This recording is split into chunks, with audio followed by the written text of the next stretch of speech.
మీరు మోకాళ్ళ నొప్పులతో బాధపడుతున్నారా? కింద కూర్చోలేము, ఎక్కువ ఎక్సర్సైజెస్ చేయలేము, ఆసనాలు చేయలేము, ఫ్లెక్సిబిలిటీ లేదు, అయినా కూడా మీ మోకాళ్ళ నొప్పులు ఈ సింపుల్ ఎక్సర్సైజెస్తో తగ్గించుకోవచ్చు.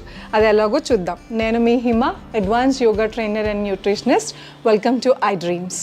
సో మీరు బెడ్ మీద కంఫర్టబుల్గా కూర్చోండి. ఏజ్ అయిపోయిన వాళ్ళు 75 years, 85 years, 80s, ఏ ఏజ్ అయినా సరే చక్కగా ఈ ఎక్సర్సైజ్ చేసుకుని మోకాళ్ళ నొప్పులు తగ్గించుకోవచ్చు. అది ఎలా చేయాలి అంటే, మీరు బెడ్ మీద అయినా కిందైనా కూర్చోండి. ఇలా కాళ్ళు చాపుకుని, మోకాళ్ళ నొప్పులు ఉన్న వాళ్ళకి ఇంత దగ్గరికి రాదు, సివియర్ నీ పెయిన్స్ ఉన్న వాళ్ళకి, బట్ స్పైన్ స్ట్రైట్ వెన్నపూస మాత్రం నిటారుగా ఉంచండి. ఇక్కడ దాకా వస్తే ఇక్కడ దాకా, ఎంత దగ్గరికి వస్తే అంత దగ్గరికి. వేళ్ళని ఇలా పైకి లిఫ్ట్ చేసి మీ కాళ్ళ వేళ్ళని ఇలా ప్రెస్ చేయండి. 1, 2, 3. బాగా మోకాళ్ళ నొప్పులు ఉన్న వాళ్ళకి వేళ్ళు ప్రెస్ చేయగానే ఇక్కడ మోకాళ్ళు నొప్పి వస్తుంది, బట్ ఏమీ కాదు, చేయగా స్లోగా తగ్గిపోతుంది.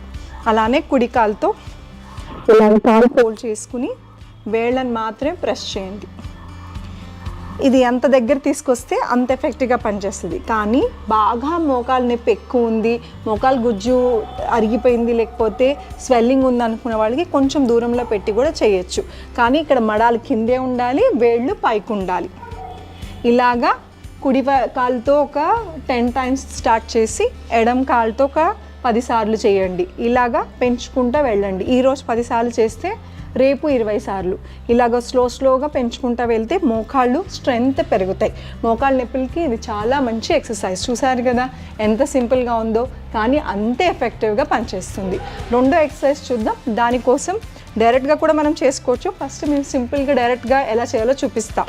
ఇలానే బెడ్ మీద కూర్చుని స్పైన్ని నిటారుగా ఉంచి మోకాళ్ళు ఏవైతే ఉన్నాయో స్ట్రెంథనింగ్ చేయాలి. గట్టిగా ఒత్తినట్టు ప్రెస్ చేయండి. రిలీజ్.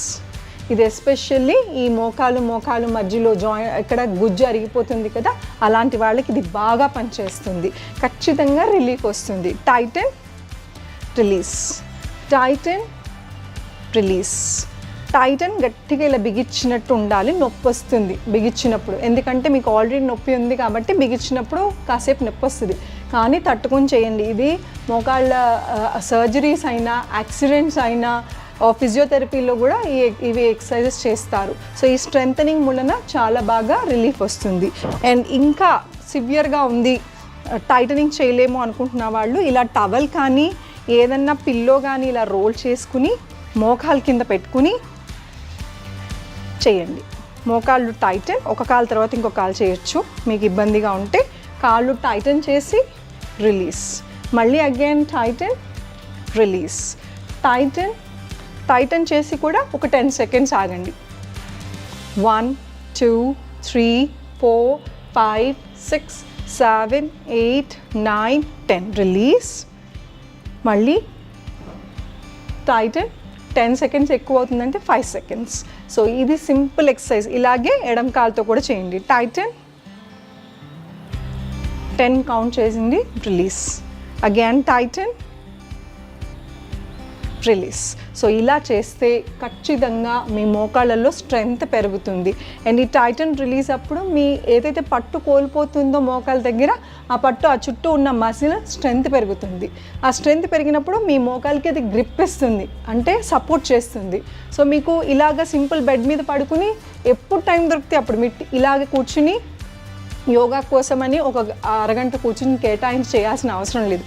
మీరు టీవీ చూస్తూ కూడా అలాగా కూర్చుని కాళ్ళు బిగించి వదలండి.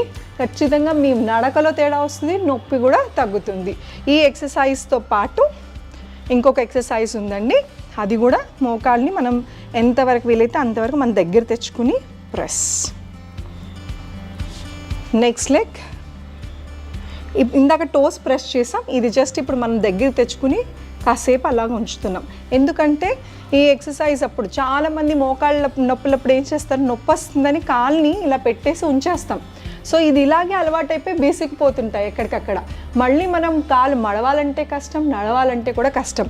అందుకనే నొప్పి వస్తుంది కదా అని మొత్తంగా ఇలా ఏకంగా రిలాక్స్ అవుతుంది కదా అని కాలు ఇలా స్ట్రైట్గా పెట్టకుండా మధ్యలో ఇలాగ దగ్గర తెచ్చుకుని వదలండి. మీరు ఇంత దగ్గర తెచ్చుకోలేకపోతే ఇక్కడ దాకైనా తెచ్చుకుని మళ్ళీ స్లోగా చేస్తూ ఉండాలి. చూసారు కదా ఈ సింపుల్ టెక్నిక్స్తో మోకాళ్ళ నొప్పులు ఎలా తగ్గించుకోవచ్చో. దీంతో పాటు మీరు మోకాళ్ళ నొప్పులు ఉన్నవాళ్ళు మంచి సబ్స్టిట్యూట్స్ అంటే కాల్షియం కానీ B12 డెఫిషియన్సీ కానీ ఇవన్నీ ఉంటే మందులు వేరండి, ట్యాబ్లెట్స్ వేరు, సప్లిమెంట్స్ వేరు. రైట్ టైంకి సప్లిమెంటేషన్ మీకు దొరికితే కనుక మోకాళ్ళ నొప్పులు ఉండవు. సో ఈ సింపుల్ ఎక్సర్సైజ్తో పాటు స్వెల్లింగ్, మోకాళ్ళ దగ్గర కొంతమందికి స్వెల్ వస్తుంది. ఈ రెండు మోకాళ్ళ దగ్గర ఏదైతే ఈ బోన్స్ రప్చర్ అయిపోతాయో, మధ్యలో గుజ్జు అరిగిపోయి రప్చర్ అవుతుందో అక్కడ వాపు వస్తుంది. ఈ మోకాలంతా వాపు ఉంటుంది, నీరు పట్టేసినట్టు అనిపిస్తుంది. అలాంటి వాళ్ళు ఈ ఎక్సర్సైజ్ చేసే ముందే ఐస్ ప్యాక్ పెట్టండి. ఐస్ ప్యాక్ అని మీకు మెడికల్ షాప్స్లో దొరుకుతాయి, ఆన్లైన్లో ఉంటాయి. లేదు అంటే మన ఇంట్లో ఫ్రీజర్లో ఉన్న ఐస్ క్యూబ్స్ ఒక చిన్న కర్చీఫ్లో కానీ దేంట్లోనే పెట్టుకుని ఇలాగ మోకాల మీద పెట్టండి. ఫస్ట్ ఆ స్వెల్ ఏదైతే ఉందో, ఉబ్బటం ఏదైతే ఉందో అది మొత్తం లాగేస్తుంది. అప్పుడు మీరు ఎక్సర్సైజ్ చేసుకుంటూ ఉండండి. అండ్ ఎక్సర్సైజ్ చేసిన తర్వాత కొంచెం పెయిన్ వస్తాం సహజం, బికాజ్ మీకు ఒకలాగా అలవాటు అయిపోయి ఉన్నాయి, కాళ్ళు అసలు మడవటమే మర్చిపోయారు. ఎక్సర్సైజ్ చేయంగానే అది కొంచెం మూమెంట్ జరిగి బ్లడ్ పంపింగ్ జరుగుతుంది, బట్ రప్చర్ కూడా అవుతుంది, నొప్పి కూడా వస్తుంది మూమెంట్ అలవాటు లేక సడన్గా ఇచ్చేసరికి. అప్పుడు మీరు హాట్ వాటర్ ప్యాక్ పెట్టండి. హాట్ ప్యాక్స్ అని బయట అది కూడా దొరుకుతాయి, లేదా వేడి నీళ్ళు కాపురం ఇంట్లో ఉంటుంది కదా, ఒక క్లాత్ దాంట్లో పెట్టి నీళ్ళల్లో ముంచి ఇలాగా కాపురం పెట్టడం మూలన కూడా చాలా రిలీఫ్ వస్తుంది.